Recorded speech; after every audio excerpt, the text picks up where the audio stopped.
My husband and I speak Zulu at home a lot, but my kids, like my oldest, he understands Zulu. He understands it. He can still speak it, like, but he's not super fluent in it. And I mean, home right now is the only place they get to speak it. When they're at school, they're interacting with their friends, their teachers, they're speaking English all the time.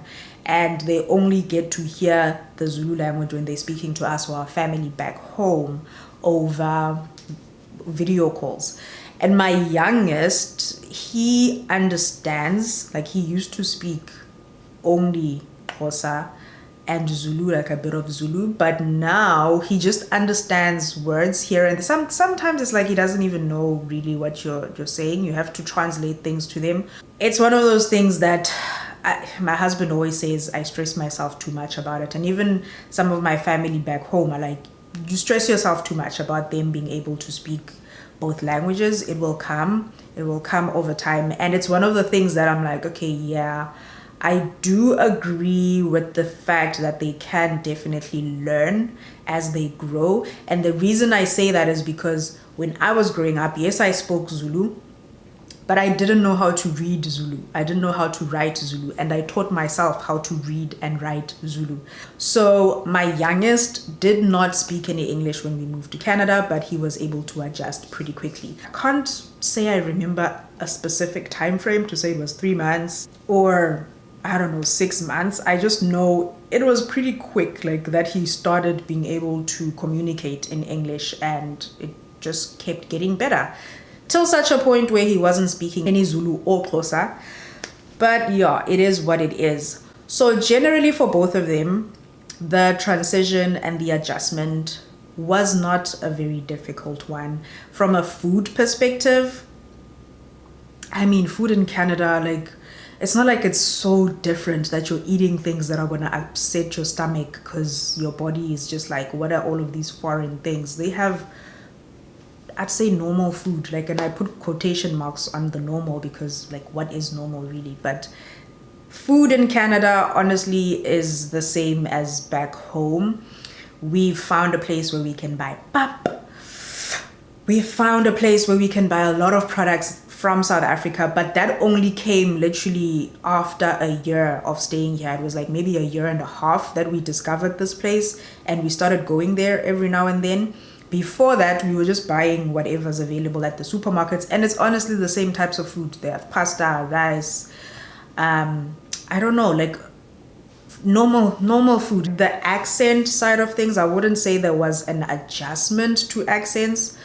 People speak in different ways, and I mean, I meet people who have different accents all the time. I think the area that we're also in Canada is a very diverse area, so it's not like you're only meeting Canadians who are born in Canada. You meet people from all over the world, and people have very different accents.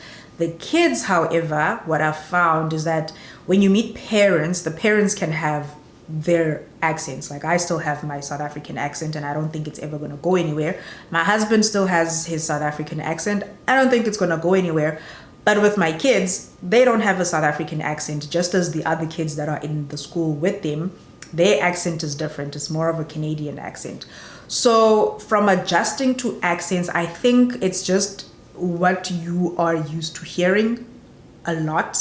And they spend a lot of time at school. They spend a lot of time with their friends, interacting with their friends, with their teachers, and all of the people who have more of a Canadian accent. And that is the accent they end up picking up a lot more than the one that we speak at home. Because, I don't know, like, yeah, I don't know how to explain why it happens that way, but they definitely don't have a South African accent.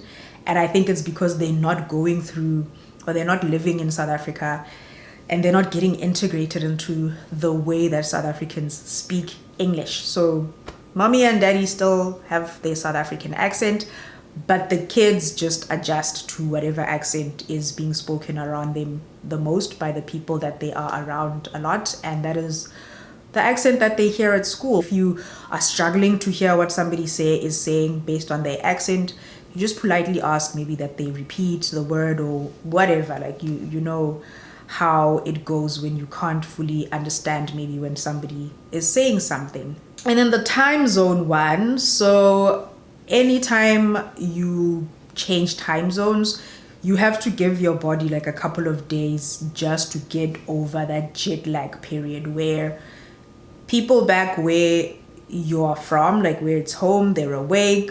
Now you have to be sleeping at certain times. Like right now, daylight savings is off, so we are 7 hours behind South Africa.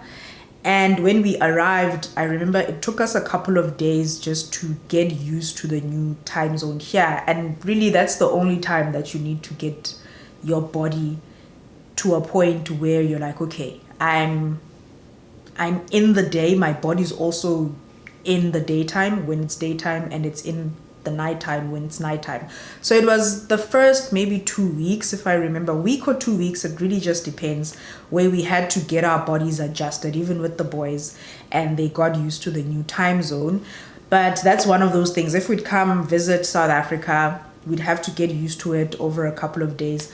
Honestly, like the last time I came to South Africa was December 2019, so like literally just before things, a few months before things like got shut down.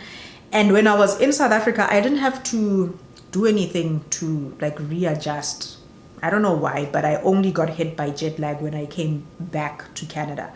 I was hit by jet lag, and it took a couple of days for my body to be like, okay, this is now daytime, this is now, when we're sleeping. I will reiterate and say it one more time if I did not say it enough times in this video, but open communication goes a long way with kids. Don't just think these are kids and yeah, they'll just deal with whatever I throw at them. I remember even with something like getting a brother, like for my oldest child, it's conversations that I had with him to get him to a point where he's excited that he's going to be a big brother, and he understands that there's going to be another baby in the house. And it doesn't mean that he's being loved any less, because I hear of stories that really shock me sometimes, and I'm like, how does it happen that you only tell your child when you're bringing the baby home that there's a new baby coming into the family?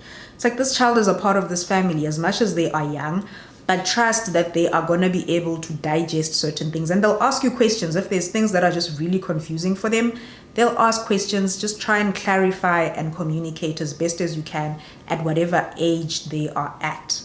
If you haven't already, don't forget to subscribe to the channel. Thank you so much for all of your feedback and all the comments that you leave in the video. It helps me give you the content that you actually do want to see. So don't be shy, leave a comment down below on whatever other video you might be interested in seeing. And if it's something that I can do, I will definitely speak on it and highlight your comment for that video. Thank you so much for watching. I will see you on the next video. Thank you for watching.